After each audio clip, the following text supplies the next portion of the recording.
Hey guys, welcome back to the channel, and today we're going to be reacting to Croatia. Was Operation Storm legal? Start of August 1995, Croatia launched a major military offensive to retake control of the so-called Republic of Serbia and Krajina, which had unilaterally declared independence 4 years earlier. Just 3 days later, the area was back under Croat control. But a quarter of a century on, the events are still marred in controversy, and the celebrations to mark the operation have become an annual point of friction between Croatia and neighbouring Serbia. Hello and welcome. If you're new to the channel, my name is James Lindsay, and here I take an informed look at international relations, conflicts, and the origins of countries. One of the most interesting and important questions in secessionist disputes concerns the use of force to retake breakaway territories. While we tend to think that conflicts involving these territories should be resolved by peaceful means, this isn't always the case. Sometimes a country will try to reassert control by military force. The 2020 war over Nagorno-Karabakh, which saw Azerbaijan retake most of the territory that had been captured by neighbouring Armenia, was a very good case in point. However, one of the most significant other examples of this in recent history was Croatia's military offensive in August 1995 to retake control of the Republic of Serbia and Krajina. Quite apart from serving as an important case study for the use of armed force to end secessionist disputes, it's become an So I wonder increasingly if that territory is now still part of Croatia, or like eventually they have to give it back. Because I think that matters. If it's still part of Croatia right now, then I mean that's really Croatia. If they have to give it back, then I don't know. That was legal, you know. Because I guess at the end of the day, it was drawn out. It's not really Croatia, so we'll see. divisive annual event in the Balkans. Well, Croatia now marks Operation Storm as Victory Day, when the so-called homeland war for national independence was finally won. Serbia sees it as a moment of national mourning, when hundreds of thousands of ethnic Serbs were forced out of their ancestral homelands. So, how should the conflict really be understood? Croatia lies in southeast Europe. At 56,500 square kilometres, or a little under 22,000 square miles, it's the 124th largest of the 193 members of the United Nations. Its population is around 4.1 million. According to the 2011 census, around 90% are ethnic Croats. The largest minorities are ethnic Serbs, who make up around 4.5% of the population, and Bosniaks, or Bosnian Muslims, at a little under 1%. The story really begins in 1918. Following the collapse of the Austro-Hungarian Empire at the end of the First World War, the territory that now makes up Croatia became part of the new kingdom of Serbs, Croats and Slovenes, renamed the Kingdom of Yugoslavia in 1929. Following the end of the Second World War, Croatia became one of the 6 constituent republics of the Socialist Federal Republic of Yugoslavia, alongside Bosnia and Herzegovina, Macedonia, Montenegro, Serbia and Slovenia. While the causes of the breakup of Yugoslavia are complex and still highly contested, by the end of the 1980s, the federation was coming under strain. As Croatia increasingly looked towards a looser relationship within Yugoslavia, including the possibility of independence, ethnic Serbs in the country began to consider their own position. Representing around 12% of the population, they were predominantly located in 3 key areas. Along the border with Serbia, an area known as Slavonia, an area further inland called Western Slavonia, and in an area adjacent to Bosnia known as Krajina. In July 1990, Croatia adopted a new constitution. Believing that this downgraded their position, Croatian Serbs moved to set up their own self-administered areas. The first of these, the Serbian Autonomous Oblast of Krajina, was established in December 1991, followed by the 2 other self-proclaimed autonomous regions, Slavonia and Western Slavonia, the next year. As Croatian forces moved into So it was initially Croatia, but they decided to secede, kind of like run away from the country, I guess. And then eventually Croatia took it back by force. Then it's Croatia's. That's what I'm thinking. It is Croatia's. I mean, Because here in the States, we have the same issue every time, like Texas or California, they yeah, want to separate. yeah. Like if right now California decided to separate without like legal proper ways to declare themselves a separate Where they country. both agree. Yeah, exactly, because it has to be agreed. You know, other countries have to recognize it. It's a whole process. Shit. Yeah, so if there was no process, you just decided, oh, you know what? I don't like this country. I'm a new country now. Not really. You're not. That's what you call it, insurrection. Uh, at least so far, based on what I'm hearing, I don't think Croatia was in the wrong. Yeah, and they don't belong. And the succeeding part is don't belong to anyone else. Yeah. Either. fighting erupted. The Yugoslav wars had now begun. On the 25th of June 1991, Croatia decided to declare independence alongside neighbouring Slovenia. In response, the Federal Armed Forces, the Yugoslav People's Army, the JNA, moved in to try to put down the secession. Following 10 days of fighting, a ceasefire was called as the sides agreed to continue negotiations on the future of Yugoslavia. Despite this, in the months that followed, Croatian Serb forces, assisted by the now Serbian-controlled JNA, pushed on and took control of roughly a third of Croatia's territory in a series of bloody confrontations, including the 87-day siege of Vukovar. To cement these gains, over 2 Okay, so it does seem that those territories are part of Croatia now. That because it's the great territories, and that's that's all Croatia right now. So yeah, they after they took it back, they remained Croatia's. Yeah, I think they were in the right to do it. We'll see though. 200,000 Croats and I think non-Serbs they were had forcibly to expelled. because It's their it could have country. been yeah, but like look at the map. Like if they were to let that go, what's to say? Okay, more territory is now up for grabs. They had to Yeah, kind no, of set the border. I think so. We'll Because then what would you look like? You're gonna look like Bosnia with no water access, bruh. What you look like? Captured Bosnia areas, a catching policy that would strays later for come no to the term reason. ethnic cleansing. In October 1991, Croatia formally broke away from Yugoslavia and launched a major counter-offensive, retaking large areas of Western Slavonia. In the face of these gains, the Croatian Serbs unilaterally declared independence on the 19th of December 1991, announcing the creation of the Republic of Serbia and Krajina, the RSK, which brought together all Serb-controlled areas. By now, international pressure for a ceasefire was growing, and in early But so what? They all Serb control areas, but they're not even connected to one another. That don't make no sense. Three different regions, one country, without touching each other. 1992, a deal was agreed. In return for the withdrawal of the JNA, a United Nations peacekeeping mission, I UN guess protection 2 regions are touching each other, one region completely separate. That don't make no sense. force, UNPROFOR, was set up around the Serb-controlled zones, which became UN-protected areas. At this point, the focus of international attention shifted to neighbouring Bosnia That's and why there's Herzegovina, no which had concerns by now like how it is with Kaliningrad just being like all the way That's separated from exactly Russia. what it is. It's Kaliningrad, another Yeah. Kaliningrad, which just don't make no sense. I mean, I guess we accepted the fact that Kaliningrad is Russia, but like looking at it realistically, might as well declare independence. Kaliningrad, call itself a separate country, because what do you have in common with Russia? Nothing. also descended into conflict. As well as an attempt by Bosnian Serbs to form their own republic, Bosnian Croats, supported by Croatia, also sought to secede, establishing the Croatian Republic of Herzegovina. Despite this, fighting nevertheless continued in Croatia, and in 1993 there were several major Croat offensives to try to retake territory held by the Serbs. One of these was marked with extreme brutality that would later see several Croat commanders charged with war crimes. But arguably, the turning point in the wars came in March 1994, when the United States brokered a peace agreement between the Bosnian Croats and Bosnian Muslims. Ending the war within a war in Bosnia, it now allowed Croatia to concentrate more fully on the Serbian secession on its own soil. While the UN continued its efforts to secure a peace agreement between Croatia and the RSK, in early 1995, Croatia announced it would no longer allow UNPROFOR to operate on its territory. Although a replacement mission was eventually What is established, it was UNPROFOR? becoming clear that Croatia had decided to retake the territory by force. The first step came in May 1995 when 7,500 Croatian troops attacked Western Slavonia in an offensive known as Operation Flash. Within days, Croatia had retaken the territory, forcing the vast majority of the 14,000 Serbian inhabitants to flee. Well, this led to an escalation of fighting as Serb forces I don't think they forced the inhabitants to flee. The inhabitants chose to flee. I don't think they were like, oh, you know what? I think you can live here, but accept that it's another party essentially is gonna rule the country. It's like here in the States, like now Trump is the president, right? He's not forcing legally residing Mexicans to leave, but he's just saying you're not welcome here. So if you leave, you can choose to leave, or you can choose to stay with unwelcome circumstances. So I think this was similar. is retaliated by shelling Zagreb, the Croatian capital.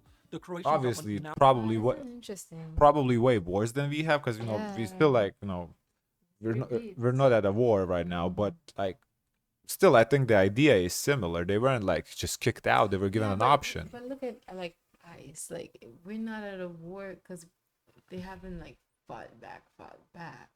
We've seen. I don't know if this was true. There were some saying that there were some groups that fought the ICE, and ICE. I mean, yeah, if if the immigrants start fighting back, like physically arming themselves and fighting, back with ICE, and ICE is short staffed too. it They're looking it to hire people it for could ICE. like it could really be something very similar here right now. Like if they decide, honestly, great example. Like imagine right now a part of Texas or a part of California declare like the Mexican Republic of Texas. Yeah. What's the stop then? Trump would go in by force and take that shit Yeah, back. you would have to. Then Yes. you'll see a war break out. Yeah, that would be a war, Yeah. civil war. It would be exactly what happened here. I because honestly, this is a at this point it's kind of realistic possibility that yeah, like a declare I don't know Mexican Republic of California. I mean, yeah, sure, you can declare that shit, but at the end of the day, the moment Trump decides enough is enough, he's gonna step in and take that country back, not the country, that territory back. Now began preparing for the next phase, an attack on Croatia. On the 31st of July, the Croatian leadership under President Franjo Tuđman met to finalise the plans to retake the territory and force out the Serbs. Just 5 days later, on the 4th of August, Operation Storm began with a massive artillery bombardment. Almost immediately, Serbian resistance crumbled. As Croatian forces moved in, between 200,000 and 250,000 people, the vast majority of the territory's inhabitants fled the country. Within 72 hours, Operation Storm was over. Krajina was now under Croatian control, and the attempted Serbian secession had been defeated. On the 12th of November 1995, the war officially came to an end with an agreement to reintegrate Slavonia, the very last part of the now defunct RSK, into Croatia, a process completed by 1998. In the aftermath of the conflict, pressure grew for those responsible for the crimes committed during the war to be put on trial at the International Criminal Tribunal for the former Yugoslavia, the ICTY. This had been set up by the UN Security Council to prosecute war crimes and other human rights abuses committed during the Yugoslav conflicts. This would eventually see the leaders of RSK, as well as key Serbian figures, including Slobodan Milosevic, the president of Serbia, tried for crimes against humanity in Croatia, including murder, torture, forcible transportation, deportations, plunder, and the destruction of property. However, attempts to bring Croatians to trial for their actions during Operation Storm were proved to be far more problematic. That crimes had been committed was seemingly beyond doubt. A report produced the year after Operation Storm by Human Rights Watch catalogued a wide range of atrocities committed during and after the operation, including attacks on fleeing civilians and the torture and murder of Serbs who'd stayed behind. This was No, followed by... that is a problem. I do know that is definitely a problem. That should not have happened. If they stayed behind, they should have had right, because I'm sure they had owned the properties there, so they should have been able to stay in their property. This is not right. ICTY indictments accusing Croatia's leadership of a carefully planned effort, a joint criminal enterprise, as the court put it, to permanently rid the territory of its Serbian population. Croatia firmly rejected all such claims, arguing that the operation had been entirely justified. It insisted that putting on trial those who'd led the country to victory was simply unacceptable. Nevertheless, pressure continued to grow on Zagreb to hand over those accused of war crimes. Chief amongst them was General Ante Gotovina, the key Croatian commander in Operation Storm. Having gone into hiding, he was eventually Is he gonna arrested. say his thoughts, like, or he's just laying out facts? Well, the question raised, was it legal? Yeah. I expect to get an answer, yes or I no. would like an I need answer an because you answer. took us all the way here. Yeah, because I'm invested now. This is actually very Yeah. interesting. I didn't know this. This is very, and he's a good storyteller too. Never reacted to would- him before. I don't think he's gonna tell us.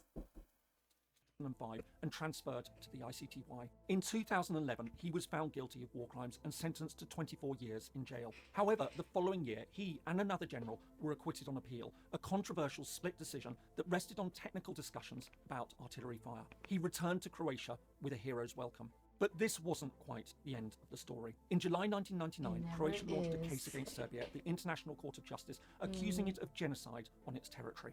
This led to a counterclaim by Serbia accusing Croatia of genocide during Operation Storm. In judgments delivered in 2008 and 2015, the ICJ ruled that while both sides had committed acts that could constitute genocide, there was no definitive proof of intent to destroy the populations, rather than simply force them out. Neither could therefore have been considered to have contravened the Genocide Convention. We live in an era where there's an expectation that independent... Very interesting. So That's they're a saying, draw. yeah, you basically draw. You killed me, I killed you. both Yeah, fight each other. yeah, even. A very interesting That's approach. the classic King Solomon solution.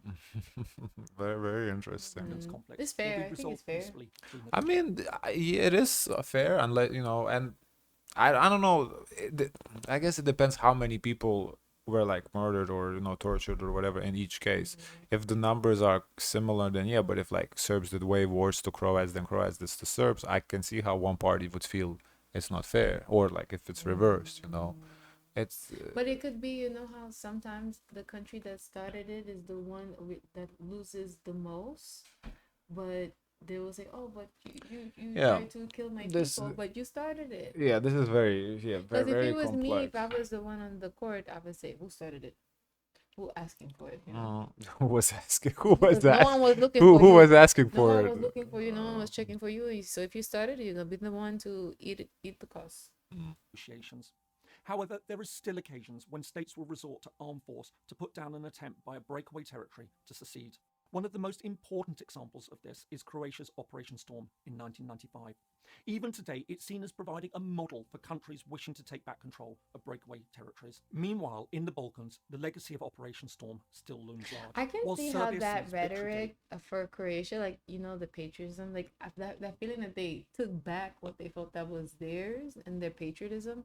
Yeah, I can see for other countries how it looks scary because who else gonna say that and gonna step out and do what the Croats did? They're a little bit rowdy. Not many countries, yeah.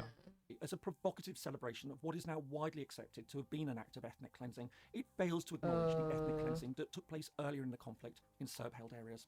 Likewise, while Croatia may see Operation Storm as a legitimate military action to retake a secessionist territory, it completely overlooks the huge humanitarian costs of an offensive that saw 2/3 of the country's ethnic Serbs forced out from lands where their families had lived for hundreds of years. To this extent, rather than remain an annual source of tension as they are now, the events marking Operation Storm could yet become a source of reconciliation if both Serbia and Croatia were minded to reflect on the heavy costs of the entire conflict, not just on Right, because I think the thing is to understand here, because neither party's hands are clean.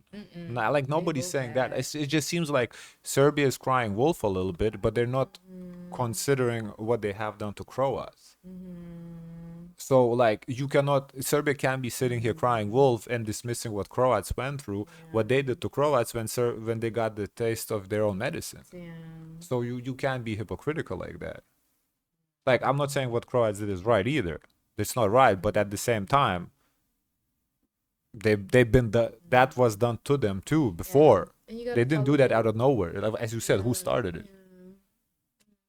thousands of their own people, but on hundreds of thousands of others. I hope you found that I found it very interesting, but you didn't say if it's legal or not. Let's see these comments. It's up in the air. Yeah, that's what I'm getting. I'm getting like act first, ask questions later. That's what I'm getting. It's like how sometimes there's a laws that are there, but is the law just? Is it legal? Is it correct? So I feel like this is like the phase that we're in. It's like, did Croatia had a obligation or a duty to take back what they felt was theirs? Yeah, it's theirs. Why not? Why would they give that up? It's their land. But if there's rules to say no, well, the way Who makes the rules? the rules of no, because there's international law, the means of how you start a war is the way they went about it is illegal. Is that how you get back your country? Can the people who seceded vote to or have a conversation to come in mutual terms with one another? You're right, and that's at the crux of the issue. Is that Yeah. that's what we're trying to get from this video. They don't want I to come don't. back. There's a reason, but you're not offering anything for But them. I'm inclined to believe it is legal because he said that kind of set the precedent even for countries nowadays how to act in that scenario. Yeah, So yeah. because if it did set the precedent, that means it's kind of legal. Anyway, So that means you're saying that Russia can go through Lithuania and all the Belarus to get to Kaliningrad if Kaliningrad says we want to be independent. That sets the tone. okay. So is Russia wrong? I think if Kaliningrad did that, and Russia would have the right to go to Kaliningrad. Yeah. Now they wouldn't have the right to do nothing to Lithuania, but they would have the right to go to Kaliningrad. Well, that part would be the questionable. Like, oh, you can't go through another country, but how do you expect them to actually facilitate this? They have to. Take the sea, take a little route, Arctic, They have get to- to they get have to to the do Baltic it. Sea, figure it out. If it wasn't the embargo on the weapons on Croatia, the war could be shorter. Oh wow! So Croatia couldn't even get ammunition. I guess they didn't have support. Wow. The Serbs already lost in 92 when Croatia got recognized. The Serbs just didn't realize it at the time. Operation Storm happened at the end of the war.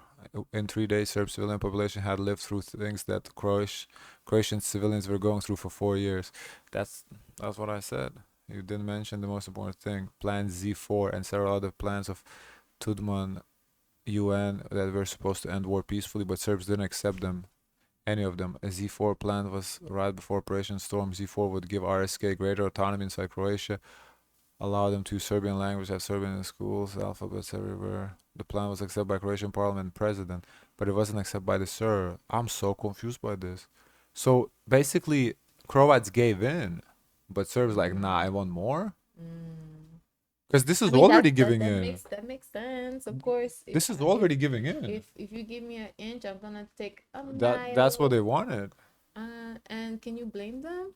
Wow, Can you blame them? this conflict is so fascinating. Wow. Everyone can be a professor these days, I see. Oh wow, well, the shade. wow, the shade. You have to make sure you have your glasses on though. Interesting Okay. video. Guys, of course, let us know your thoughts. Don't forget to like, comment, and subscribe. Join the Discord. And as always, share as much kindness as possible.